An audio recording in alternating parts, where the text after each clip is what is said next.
Good evening, everyone, and thank you so much for joining us in the second to last in the series, Gilded Age. I don't know about all of you, but I have found this series to be fantastic, and I think I'm an expert now. Do you? I really do. I think I'm an expert on the Gilded Age, but not quite like Richard, but almost. It's really been fascinating, and we've learned a lot, I think, over the last few months. We have a coming up lecture on the 15th of June. Nancy Unger is going to be talking about Under the Gold Plating Everyday Americans in the Gilded Age. I interviewed her earlier this week. She is absolutely fascinating, interesting. I think you're going to enjoy that lecture. And if you're interested in it, you can sign up online, newportmansions.org. And for those who are on Zoom, welcome. We're glad to have you here. And you too can sign up online. And remember that the in the breakers opportunities sell out pretty quickly, so if you're interested in joining us that night, please do. We are delighted to welcome back, and he has come to Newport on many occasions, Professor Richard Guy Wilson. And you can give him a round of applause. Professor Wilson is the Commonwealth Professor Emeritus in Architectural History at the University of Virginia. He has trained some of our best employees over the years, which has been great. He is a frequent lecturer. He's been on TV many, many times. American Castles is perhaps his most known show, and he has authored a number of articles and books, and I'm just going to read some of the books that he's written. They include The American Renaissance, McKim, Mead, and White Architects, Machine Age in America, Thomas Jefferson's Academical Village, The Colonial Revival House, and then in 2012, he wrote Edith Wharton at Home, and we have that book here, and if you're interested in acquiring it, you can, and Dr. Wilson will be happy to sign it during the reception. Tonight, we are going to go back to a topic that many of you know, and it's really the thing that we stand out for, and that is architecture. And if there is anybody in this country who knows more about American domestic architecture, it is Richard. There's no one who knows it as well as Richard Guy Wilson, so we're very pleased to have him here. His topic is Creating a New American Image, Architecture from 1870 to 1910. And we are going to explore all aspects, so get ready. There is an opportunity to ask questions and answers. The microphone is over there next to Kate Pedersen. Kate is waving her hand. Please go to the microphone and ask any question that you'd like. It always is, it makes it much more interesting for all of us. So please join me in welcoming Dr. Wilson to the podium. Give him a good round of applause. Thank you. By the way, Richard is the head of the Victorian School in Newport, which goes for a little over a week, and it starts tomorrow. So he is going to be taking 30 to 40 adult students on many tours of many different houses in this city. And he's been doing the Victorian School for many years. So it's good to have you back, not just for tonight, but for the next week. Well, thank you very much, Trudy, for that very nice introduction. And I am honored to be here and to look out and to see a few familiar faces out here and to be back. My talk, as you can see in the title, has this question of, or the issue of the architectural image. What's the American architectural image in the Gilded Age? And it is a big, and I think a complicated sort of a topic. And just to say a couple of things here about it, that I'm going to look somewhat nationwide at different architectural images, but then I'm going to come back to here, to Newport, because Newport has, per square foot, more great architecture than any other city in the country. And don't tell them that in Chicago, but anyway, it's here. When we speak of the Gilded Age, what is it that we think of? And I think that this is it, right? This is the breakers, and this is one of the most visited buildings in the country, which is really amazing. I mean, it is one of the best known American buildings. And of course, then there are others just down the street, just a couple blocks, that is also, I'd say, very much an epitome of what we might say is this Gilded Age image. And it is, as said, these are extremely popular. Now, they have not been popular with always everybody. And indeed, as you know, she spent quite a bit of time here in Newport. She wrote her first book, The Decoration of Houses, which is about interiors that was here. But she wrote at one point, and I quote, "The Vanderbilts are entrenched in a thermopylae of bad taste from which no force on earth can remove them." You all got that, right? Now, as I said, I mean, and I think you all know that her house is down, Land's End is down at the end. And she did have some taste that has some resemblance slightly, and the decoration of houses has some resemblance to perhaps some of the interiors here, but at the same time, she's not interested in such lavish sorts of things. That there is different elements and so forth in this Gilded Age taste that we're going to be talking about here, and what exactly is the Gilded Age image is really the central thing. In addition to what we've just been looking at, there are other faces. This building here appears in a great number of books on the history of American architecture. It was in Chicago, unfortunately no longer stands. It was designed by William LeBaron Jenney, who was a very prominent Chicago architect. And it originally had, as you can see on the left-hand image, 2 stories have been added to the building, 2 stories added to the building over time. And it is sometimes called the first skyscraper.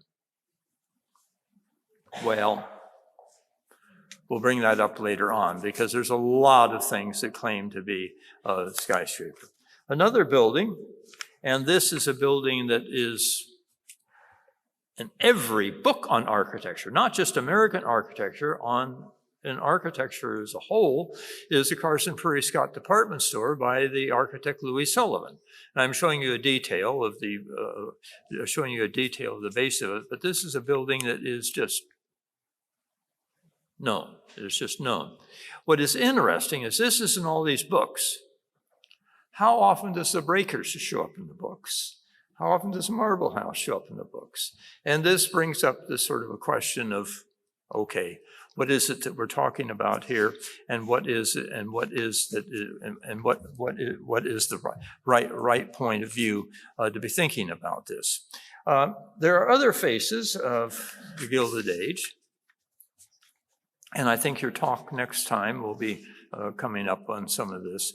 But we must keep in mind that there were other ways in which people lived and so forth, and where, of course, all of the money came from, and that the tremendous mills and some of the biggest landmarks in some American cities that I think we're beginning to maybe today begin to recognize a little bit more. But then also, how is those people that lived, that worked in those mills, and what is it, what it's like? But this is part of very much part of the Gilded Age. Other faces. The public face. These were the years in which a lot of public buildings were built across the United States, whether they would be city halls or whether it would be courthouses or whether they would be state capitals. You had a tremendous this. And look at this here. I mean, can you think of 2 things that are more different? I mean, my gosh, you know, I mean, one is around the dark-colored stone and is in this sort of Romanesque type of a thing. And then up there in Providence, I mean, wham! All of a sudden you get this classical building that is dropped down. And so what I'm trying to say here is that you do have these very many faces. There ain't just one face, that there are a whole variety of others. And then there is the churches. And these were the years of a tremendous church building activity in this country. And in many cities, these are some of the prominent landmarks you see, the towers and so forth of these churches. And I'm just showing you these two here, which of course are local, and the architects on them are rather interesting. Frederick Clark Withers, who did St. John's, was a partner with Frederick Law Olmsted on Central Park, and he was a designer there, and then he took off in his own. And one of his last works is this church. And then the other church is by Ralph Adams Cram, who is a Boston-based architect, who did a lot of work down here and helps really shift the face of American church architecture. So you've got different styles and so forth. Another point, and this is just sort of a little bit of a footnote here, you go inside. Where did the average American see art in these years? You didn't have many art museums. Yeah, there might be an art gallery. Would the average American go into that art gallery? I don't know, But this is the place where you would see, in the stained glass and the tile and the decoration, so forth. This is one of the places where people really were able to see this. Another face of the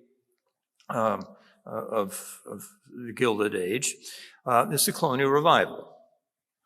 And you might say, well, okay, this is really creating an American architectural image, because the architects here, and both of these are in town, the Taylor House, unfortunately no longer exists. It was torn down in 1953 or 55, I can't remember exactly which. It was on Annandale Avenue. But of course, the Commodore William Edgar House is still here. And by McKim, Mead, and White. And also an argument can be made that it is here in Newport where the Colonial Revival comes to being, that the work of them, of McKim and White and William Rutherford Mead, really helped to bring up this art, bring up these faces and so forth, of these faces of American architecture. So these are some of the faces, and there are many more faces that I could show you, but I'm just trying to suggest that we have a broad thing here. It isn't just one thing. It isn't just this. This is the Gilded Age. This is one of the great examples, but there are, on different levels, there are many different faces. Now, another question that comes up is, who's responsible?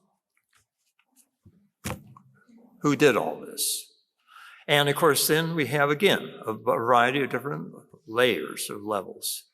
We have the people that built it, that put it together. We have the people on the right. I'm showing you, this is a page out of the Guastavino. Guastavino was a big vaulting company. You have a lot of it here in Newport and so forth. But this is a staircase, a fireproof type of a staircase that is in these years. And that you have all of these different works and so forth that are going on of different people and so forth, putting it together, but also designing the parts of this from a construction point of view. And then you have the patrons, those who paid for it. Somebody has to pay for it, and there, of course, is competition, as you know. And I'm sure you all know that this here, Alva, who is on the right, this is Alice's house here. Alva's is down the road just a little bit. But as Alva said, and I quote, "Nothing is more boring than Alice's parties except Alice herself."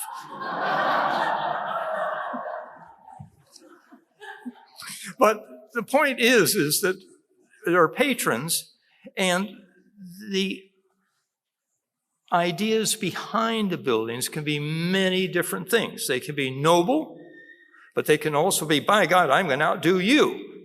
type of thing. And so there is this, but the patron who's paying for it, who is paying for it is very important. And then, of course, the architects. The architects are the people that design these. There's a tremendous number of architects. I'm not going to go through all of them. I'm not going to go through all of them that are here in Newport, but just to sort of point out that this is the reason why I say that per square footage, you have here in Newport such a tremendous amount of great architecture. But the firm of McKim, Mead & White, who did a lot of work around town here, there are over 40 commissions that they had, and about 25 are actually ever built here in town. And it is here in town where Charles McKim really gets some of his earliest training. The building that used to stand on this site, right there in the left, for Pierre Lorillard, was burned in a fire in 1892, and this is put up. The architects of this are a Boston firm, Peabody & Stearns, a very prominent firm. Out of Boston, did a lot of very, very, very, very important work, including Vinland, that you see here. But they are perhaps not as well known, and that's been one of the sort of the puzzles. Why some people get up to the top, and others, they do a lot of tremendous work, but they're not always that well known. Another architect who was very famous at the time and in the pantheon of American architects, he's up there in the top 10, is H.H. Richardson, the Boston-based architect. But he died in 1886, rather young. He was only 48 years old. And in case you didn't know, architecture is basically an old man's game. But you really begin to gain your reputation and so forth as time goes on, and he died very, very young. He did do 2 buildings here in town, one of which still stands, the Watt Sherman House. The other one, the Andrews House, who came down many years ago. And then, the Philadelphia architect, Horace Trumbauer, though it is interesting that the work that he did here and other places and so forth, he was assisted by a young man in his office. The name was Julian Abilene, and he was an African American, and he is the very first registered African American architect in this country, and he worked on a lot of this Trumbauer work. Now, how much the clients knew that he was doing this, well, that brings up a question right there. But in any event, it's rather important. And then finally, the locals. We got to pay more attention to the locals here. And of course, I'm very bad on this, because here I've just been showing you all of these fancy people from out of town, but you did have a bunch of different people here in town who did some very, very great work. And that there's been some work done on this, but there still needs to be more work done in really identifying some of the local architects and their work, and it shows the variety. But the person that we're going to focus on here for pretty much the remainder of my talk is the man who is probably most identified as the Gilded Age architect, and that's Richard Morris Hunt, the architect of this building here. And indeed, he's peering at you. He's here in the room. After this, you go find his face, and whoever finds his face, tell me, and you'll get an A for the lecture. But he's in here. I can guarantee you that. But Hunt is a person who is really associated with this. As you can see here, I think this is the obituary, or portion of the obituary from the New York Times. But as I said, one of the foremost architects, and then down towards the bottom of it, if you can read it down there, that he received a whole bunch of awards abroad. He's a person much more. He's the first American who really gets, he's the first American who gets the Royal Gold Medal from England. Later on, McKim will come along and others, but still, Hunt is the boy. And yet at the same time, there is sometimes a sort of a question about Hunt, and I'll be bringing that up in a minute. Now, just as a footnote, of course, I think you all know that he did have a brother who spent some time here in town, William Morris Hunt. He is sort of a weird person, as you can see. That's his self-portrait there, William Morris Hunt, but a great painter who helped bring back from France. He had trained over in France, and I should have mentioned Hunt himself, Richard Morris Hunt, spent a good portion of his youth abroad. His parents took him abroad, and he traveled very extensively throughout Europe and saw things. But William Morris Hunt helps to bring back the Barbizon School, and also he attempts to set up a school along with Richard here in Newport of architecture and art. It didn't go too well, but there were a couple of people that were in it, and one of them was John Lafarge. And you know Lafarge, the Congregational Church, which he did. But it's also here in Newport where Lafarge, and we don't know exactly what he was drinking. He was drinking something out of a gas canister, and the light came through it. And he said, "This is what we ought to use for stained glass." And so this is where the American luminescent or opalescent glass, or as is known in Europe as the American glass, was really invented, was here in Newport. And it was John Lafarge who really did this.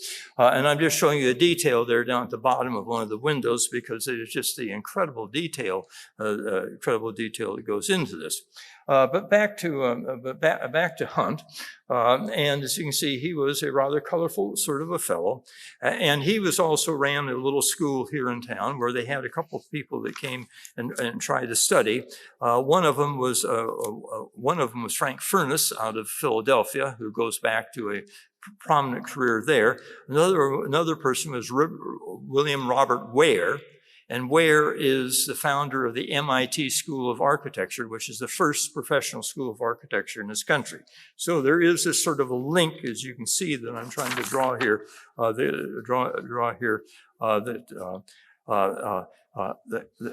that comes out of this.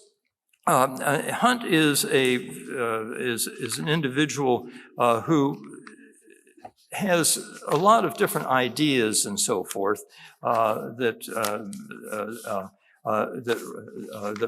roam around, and he is the first American to study at the École des Beaux-Arts in Paris. Now, the École des Beaux-Arts, the school, and they taught architecture, sculpture, and painting there. It goes way back to Versailles.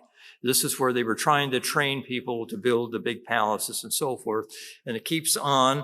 But in the 19th century, Hunt is the very first American to go.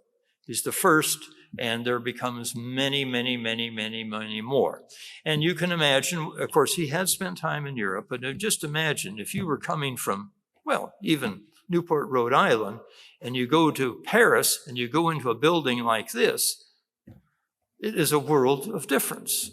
And the architecture that he learned over there is a variety of different things. There's a huge catch of his drawings, which are at the Library of Congress in Washington, D.C., and some of them go right back to his time. He saved his drawings when he was there off at the École des Beaux-Arts, where he was studying the orders, as you can see. But then on the other building, and this is done in 1851, and what famous building was done in 1851 across the big channel? The Crystal Palace. This is his version of the Crystal Palace in London that they're playing around with here at the École des Beaux-Arts. And anyway, and then he comes back to this country in about 1853, and this building here is one of his very first buildings, the 10th Street Studio, unfortunately no longer standing. It is the first professional artist studio building built in this country. And it was on 10th Street, and there were about 25 studios in there. He had his in there as well, and a whole bunch of very major American painters and so forth over there. Just do notice in the details, especially along the base of it, that round circle and so forth. This is what is known as the Neo-Grec, or the New Greek style. In other words, this This was modern for its time. And there is his studio, a mess, as you might expect, but most architects' studios are messes if they do things.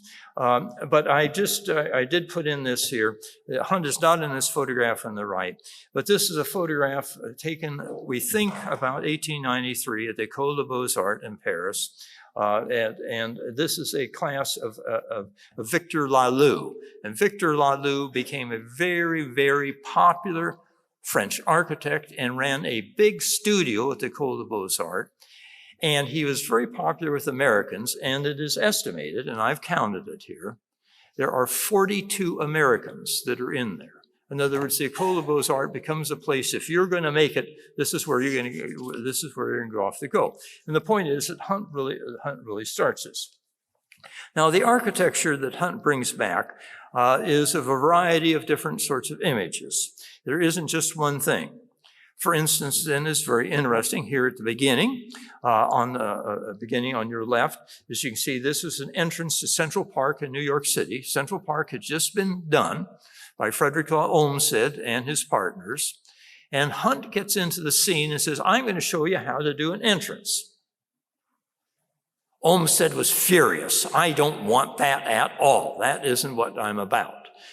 Which again is the different sorts of views and so forth. The Lenox Library, which unfortunately no longer stands, is another good example of what I just mentioned a minute ago, the Neo-Greek style, the New Greek style. But this is sort of a classical type of image.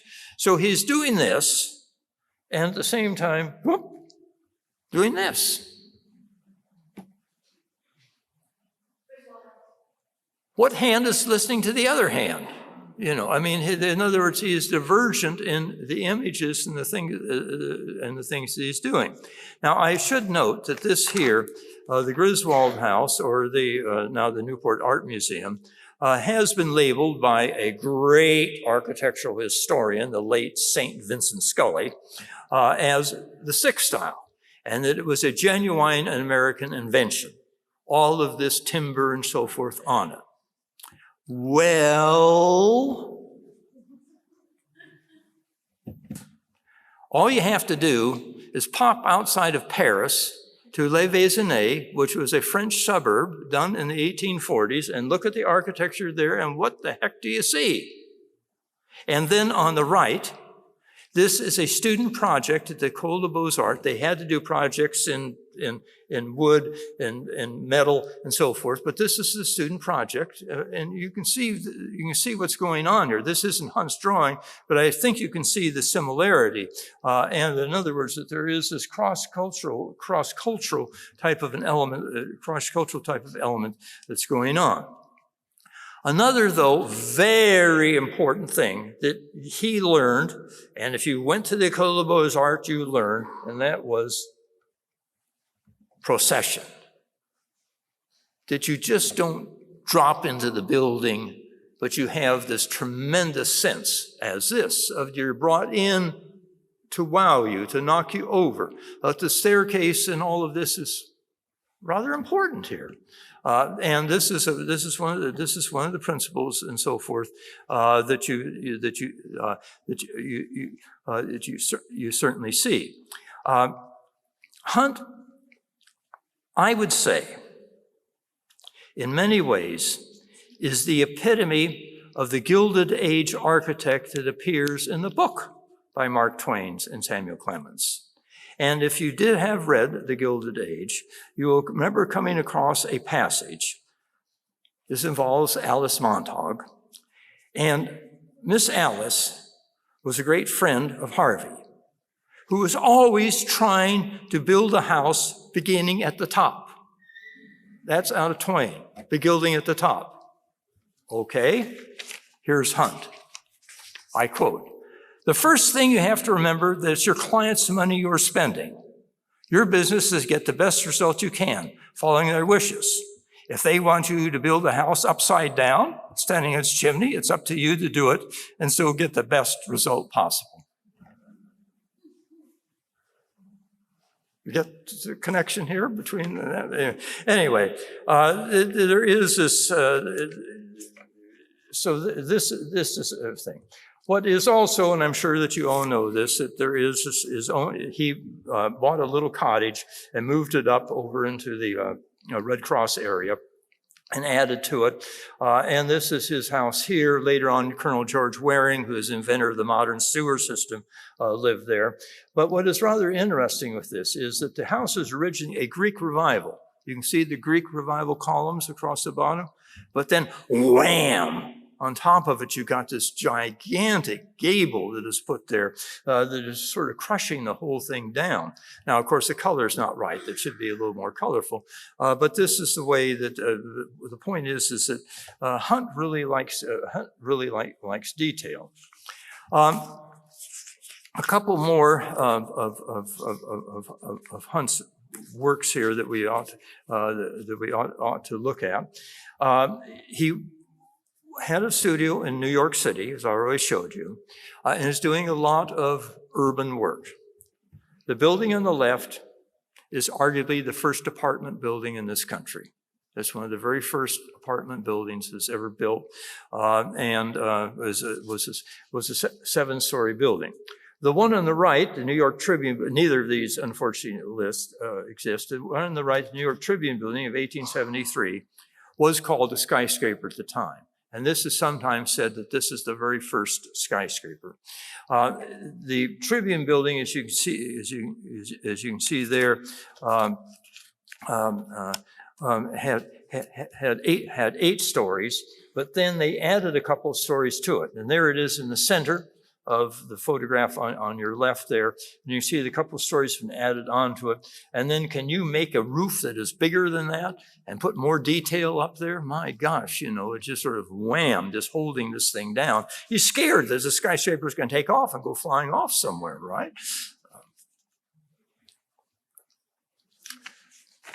You all know this, and I don't think that I need to say too much about it, with the exception is that it is, of course, a wonderful entry to Bellevue Avenue. I mean, can you think of anything that is more of a wonderful entry? And also, it does show the way that he uses details here. That you can't build something that's just blank. You've got to add the details. And that isn't holding up any damn thing there. That's just out there to make it look like it's holding something up. But it is it's that. Hunt does some remodeling around, and you all know this. The Preservation Society owns it now. But the house started off, as you can see there, and then got some additions when Hunt took over. And he sort of, I'm get those roofs. I'm going to put bigger roofs on the damn thing and so forth.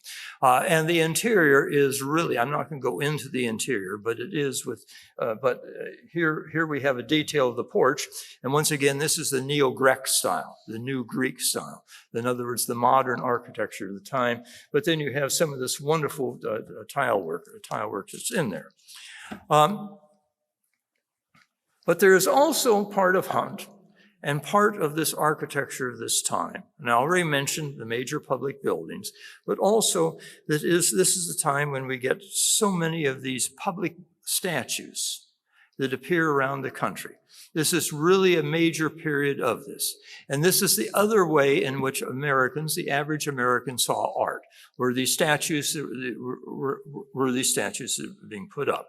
And I'm just showing you 3 here that he was involved with. The Commodore Matthew on the left, the battle monument down at Yorktown, which is a competition that he won. Then here in town, the Matthew Perry Monument, he did the base, and John Quincy Adams Ward did the top. And then, of course, he is the base of the Statue of Liberty. And can you expect anything that is more prominent than this? I mean, this really shows the status that he's in. But then, hey, would you come and design a house for us? The Vanderbilts come knocking. And, of course, what happens is, and the Idle Hour, which is the very first house, unfortunately no longer exists and don't really have too good of records on the house and so forth.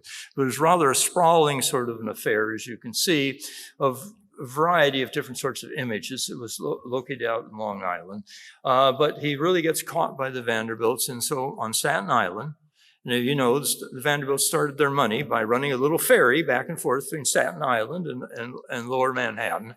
But this is the Vanderbilt tomb by him. And to be plunked in there, you have to have a Vanderbilt in your name. You can't be a daughter who marries somebody else. No luck, you don't get put there.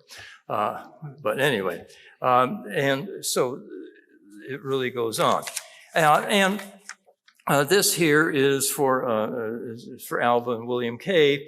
Unfortunately, no longer exists, but when it went up on Fifth Avenue, it became a tourist destination. And people going up and down the avenue, buggies and so forth with the tourists in it, they would slow up and stop and say, look at that over there. And of course, what he is he's introducing the French chateau, that the chateau now is being put down. And so he's picking up different elements from architectural history, from the past and so forth, and bringing them together. Here's the interior. And what is also, I think, very, very important about this house is it shows a shift, I would say, in interior decoration. That there is a shift going away from some of the more exploratory things to interior decoration that is more based on earlier precedent, looking at earlier elements and so forth in the furniture and in the decoration, and also ripping things out of houses over there and bringing them over and putting them into the houses here. And so these are virtual. As I say, this is a virtual museum. Not that you could get inside it. You had to be a certain status to get inside it. But outside, you could stand there and you could look. And Alva got very mad at this. She didn't like that at all and hired a couple of people to stand out there and try and keep people away and so forth. But it really catches on. And just to show, I mean, of course, we all know the one on the right, but he does do this out in Chicago. I mean, he carries this image different places. And what I can think you can be saying here is that the Bordens, of course, is wealthy family. But he's trying to bring taste to a wider section of America, that it isn't just New York or just Newport, but it's a bigger section of a bigger section.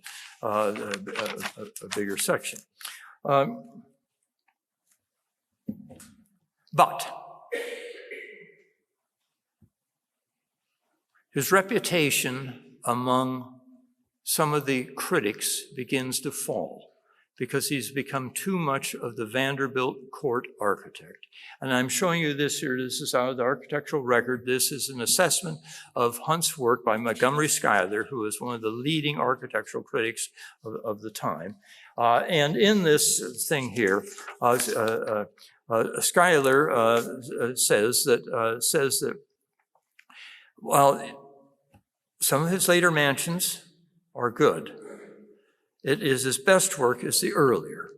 And this is one of those dilemmas. I mean, what is it that he is admired for?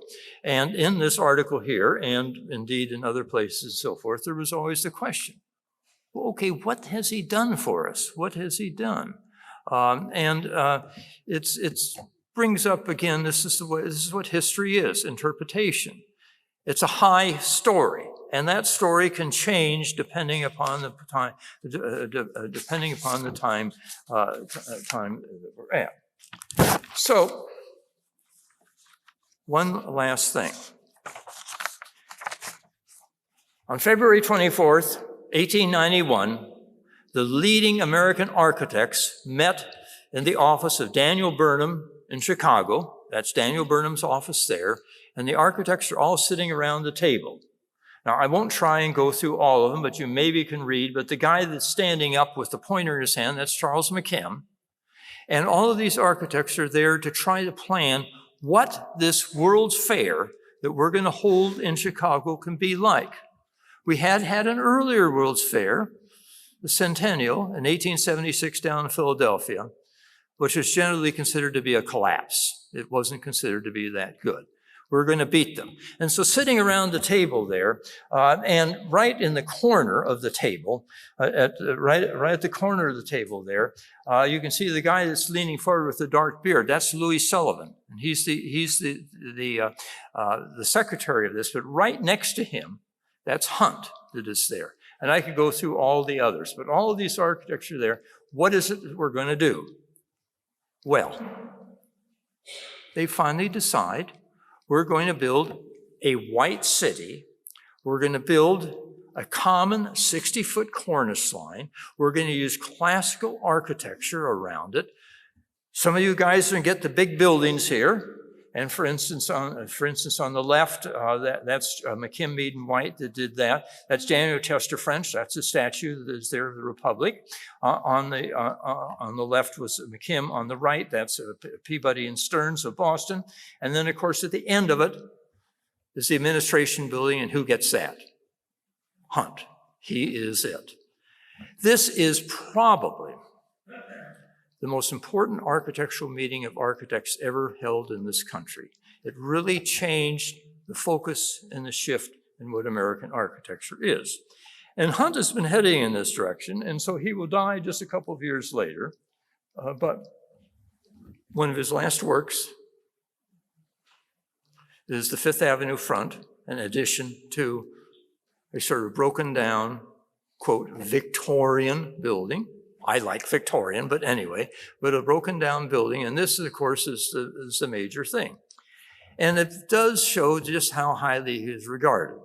And those of you that know the history of American architecture would then be shocked to know that in his obituary, Louis Sullivan of Chicago, the arch modernist, does that of him.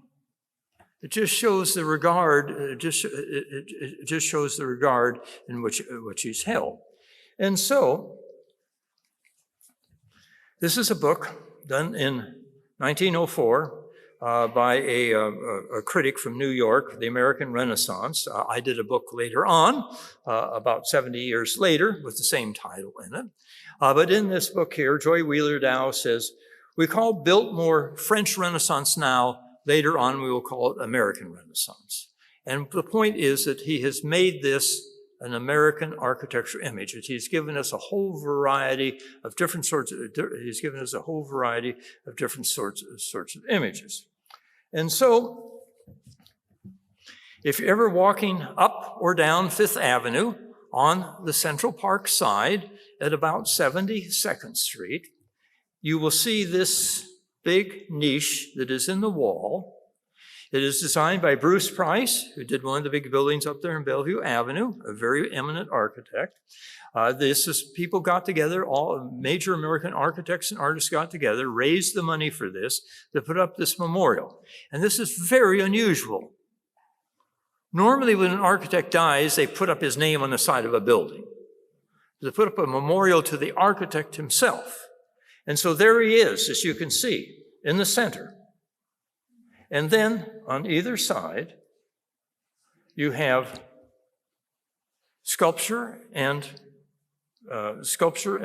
painting is on your left, and on the right is architecture. These are the two figures that are surrounding him, and he is in the center. In other words, he's the center of American art. And when we come in and look at what that architecture is holding in its hand, what do you got? The administration building from the World's Columbian Exposition. What I've been arguing here is that there are many diversified faces of the Gilded Age, but it is bringing together these different elements from around the world, but especially from Europe, and especially from classicism, but other forms as well, bringing them together and making them American. And this is what Hunt did. He really gave us an American architecture that is rather extraordinary. So with that, back to Edith.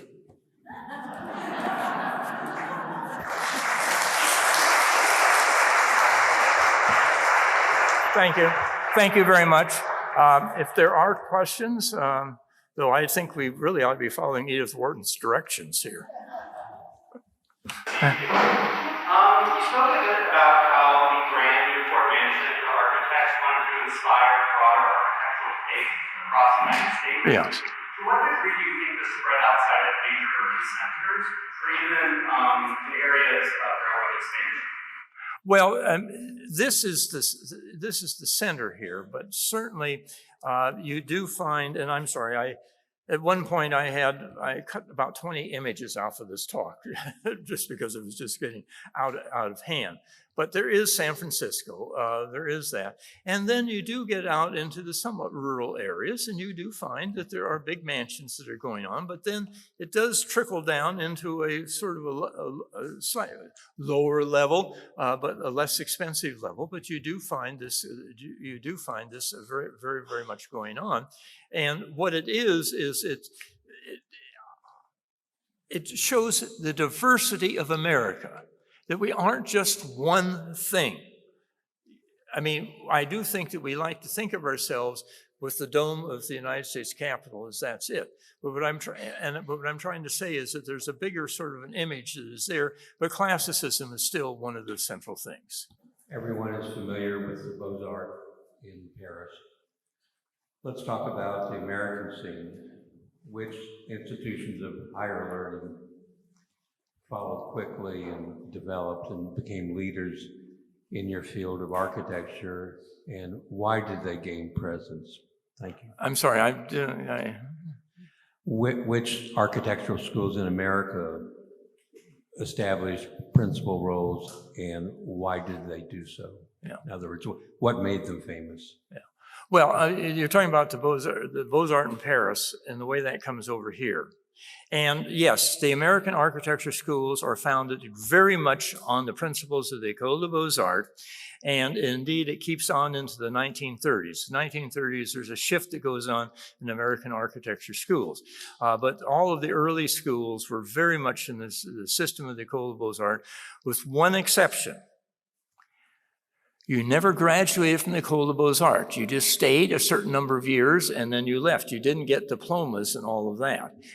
Over here, of course, we've got to have a damn diploma for everything we ever do and so forth. No, I should footnote this and say that around 1900, the École does put in diplomas because so damn many Americans were complaining I didn't get a diploma there. But it is very much that Beaux-Arts sort of thing that comes over. And just to emphasize that the École des Beaux-Arts, I was trying to show, there's a diversity of different elements there. And that the way we use the term Beaux-Arts style today is really, I think, very inaccurate because Hunt was learning a whole bunch of different things that were there, and it just depended upon what the circumstances were and so forth that would be that. Thank you very much, and thanks for gracing us with yet another one of your wonderful bow ties.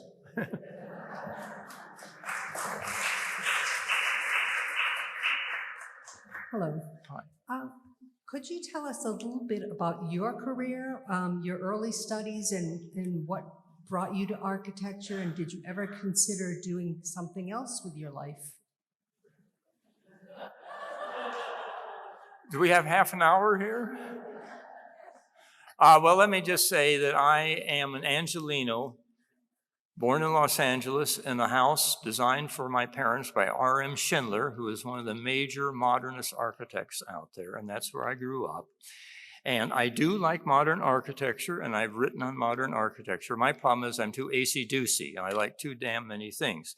But I very much modern architecture, and I won't go through all of my career, but after undergraduate school, which I didn't know what the hell I wanted to do, I wound up here in Newport in the Officers Candidate School, and this is in the mid-1960s. I still didn't know what I wanted to do after I got out of the Navy, but then I took a class at the University of Michigan when I was studying library science, and all of a sudden, my God, architectural history, and so I became an architectural historian. And it was the power of a professor, Professor Leonard Eaton, who really shifted me, and I wound up doing my PhD dissertation on Charles McKim and the American Renaissance. So anyway. Enough. Thank you, Dr. Wilson. In your talk, you showed a couple of examples here in Newport of mansions that were inspired by a French chateau, the Elms and Ochre Court. Yeah. What is the architectural term for that style? It's not, is it neoclassical? How would that be categorized? Well, I think that they are basing it on different French models and so forth. I say the term Beaux-Arts style has caught on, but I don't think they weren't teaching a style that they call the Beaux-Arts at all. You had a large diversity of that. And to understand these mansions here, we have to look and say, okay, they're looking at France. Now, keep in mind, and I guess I didn't put this in, I should have, France becomes the world center of art up until World War II when, the snobs down in New York take over. No, but, art is French, for all those years. But certainly there are different, what is the style of this thing? This is more Italian Renaissance, you understand. And so you look at the work of McKim, it goes all over the damn place and so forth. And he was a Beaux-Arts. So it's hard to really pinpoint this. And what I'm really saying though is that I think that these people are hunting for and trying to establish America can have an architecture and they can get there and show off those damn over there, Oh, and by the way, I know where Richard Morris Hunt's face is. Pardon? In this house. I know where Richard Morris Hunt's face is in this house. So do I get an A? Yeah, right. Yeah, his face is in here. You got to find his face. He's around here. Okay. Anyway. Hello, Dr. Wilson. Hi. How are you? Good. Newport has its rises and falls, and both economically and architecturally. The McKim-Mead-White study of the colonial was sort of its first Renaissance. Yeah. Obviously, Vincent Scully, St. Vincent's book was very important. Yeah. But how does this town and the buildings that the Preservation Society has preserved stand in the kind of American pantheon of architecture today? Certainly the Victorian Society has used it as a platform, but it's interesting for us to kind of understand how others see us. Yeah. Well, I do think that for instance, Scully named the Bell House, which you own, the shingle style. There's nothing that architectural historians like more than invent a style, invent a name. It was never known as that. It was known as modernized colonial. That's the way everything was published in the books and so forth. And I could go into this, but you can pick the house apart and you can see the parts of it. And indeed, McKim had done this whole set of photographs of old Newport back in the 1870s, and you can find the details that are going into there. I'm trying to say that you have this diversity here of this, and I do think, though, that and I was being a little sarcastic by saying, does this appear in every architectural book in the country, in comparison to, say, Louis Sullivan out in Chicago? But still, at the same time, overall, Newport has got the best that there is. As you know, I think there's a competition between you and Charleston, South Carolina, over who has the most pre-1800 buildings. Isn't there something like that? And I don't know who's the latest on the head of this, but they're right up there, and that's, and so there's another whole history here too that is, well, the Hunter House is just is so important, and so I think that it's there. Thank you so much for joining us tonight, Dr. Wilson, and for a wonderful lecture. Okay. I would like to invite all of you out onto the terrace to follow Edith Wharton's instruction, where we'll be opening a bottle of wine or two, and Dr. Wilson will also be signing his books. Okay. So thank you, everyone.